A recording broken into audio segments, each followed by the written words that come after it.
पाक के गुलाम हजरत तारिक बिन अब्दुल्ला फरमाते हैं, कलमा पढ़ने से पहले एक मर्तबा हमारा सारा कबीला तिजारत की गर्ज से सफर में निकल पड़ा, और उस वक्त मंजर ये था कि हम अपनी औरतों को भी साथ रखते थे। 6-6 माह का सफर तय करना होता था, हम वहीं पर खाते थे और वहीं पर पकाते थे।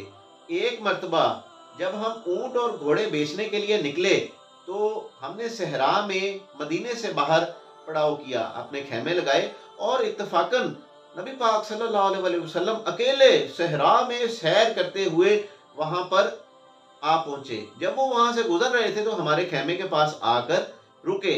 हमारे सरदार का एक सुर्ख ऊंट था जो बिकने से रह गया था, नबी पाक को पसंद आ गया। हजूर फरमाने लगे, क्या ये ऊंट बेचोगे? उन्होंने कहा, जी हम बेचना चाहते हैं। नबी पाक ने कहा, कहाँ से आए हो? जी हम फलां जगह से आए हैं। क्या करते हो? हम ऊंट और घोड़े बेचते हैं, हम ताजिर हैं। नबी पाक ने कहा, कितने का बेचोगे? हमने कहा, इतने का बेचेंगे। नबी पाक ने फरमाया, मैं इसके इतने देना चाहता हूँ। उन्होंने कहा, खैर वो सौदा तय पा गया, बातचीत हो गई। नबी पाक ने ऊंट की लगाम को पकड़ा और मदीने की जानिब चल दिए, ये कहते हुए कि मेरा गुलाम थोड़ी देर में आएगा और आपको ऊंट की कीमत दे जाएगा। सिर्फ इतनी सी बात की और चल दिए। अचानक एक आदमी कहने लगा, सरदार आप पुराने ताजिर हैं, आप सियाने आदमी हैं, ये आपने क्या किया? इतना कीमती ऊंट दे दिया। क्या आपको उस शख्स का नाम मालूम है? आपको पता है वो कौन से कबीले से है? आपको उसका एड्रेस पता है?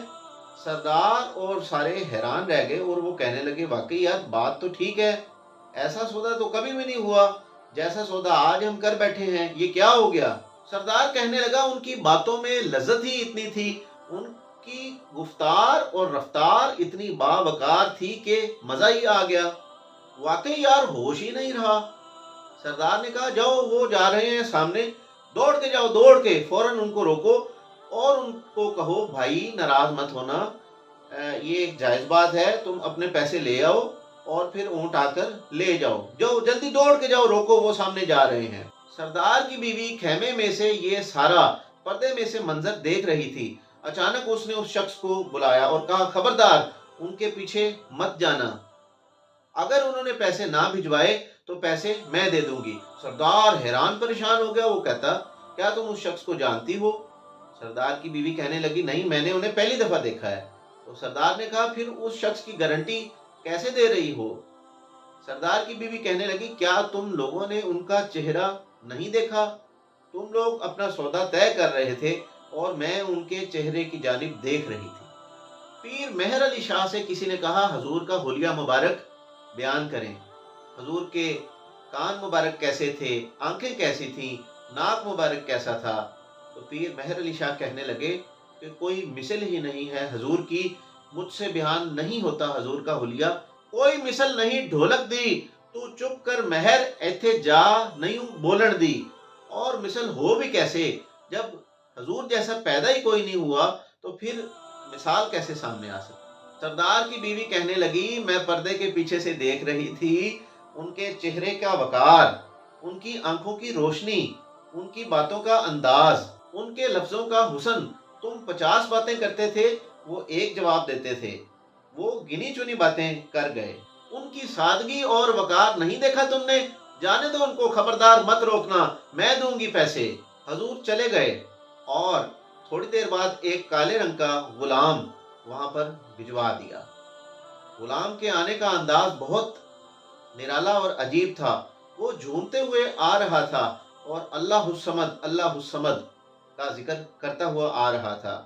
उसके एक हाथ में पैसे थे और उसने अपनी चादर में बहुत सी खजूरें बांधी हुई थी और उनको अपने पीछे, कंधे के पीछे यूं पकड़ा हुआ था। आकर कहने लगा, तुमसे सौदा किया है मेरे नबी ने, क्या ऊंट तुमने बेचा है उनको? वो बोले, जी हमने बेचा है।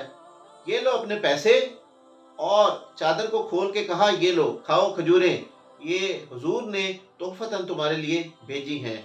ये सारा मंजर देख रही थी सरदार की बीवी, तो कहने लगी, ए काले रंग के हबशी गुलाम, जरा इधर आ, मेरी बात तो सुन। कहने लगी, ए हबशी गुलाम, तू इनको खजूरें खिला, लेकिन मुझे एक बात बता, وہ ایسی کون سی عزت والی ماں ہے جس نے ایسے لال کو جنم دیا؟ ایسی عظمت والا وہ کون باپ ہے جس کے گھر میں ایسا ہیرا پیدا ہوا؟ وہ 2 گھڑی یہاں پر رکے ہیں، خوشبو ہی خوشبو پھیل گئی، رنگ ہی بدل گیا۔ حضرت طارق بن عبداللہ فرماتے ہیں، حضرت بلال حبشی کہنے لگے، وہی تو اللہ کے رسول ہیں، وہی تو خاتم النبیین ہیں، وہی تو ہیں جنہیں اللہ نے ساری انسانیت کے لیے نمونہ عمل بنایا۔ حضرت طارق بن عبداللہ کہتے ہیں، ہم اونٹ بیچنے گئے تھے مگر سارے کا سارا قبیلہ ہی مسلمان ہو گیا۔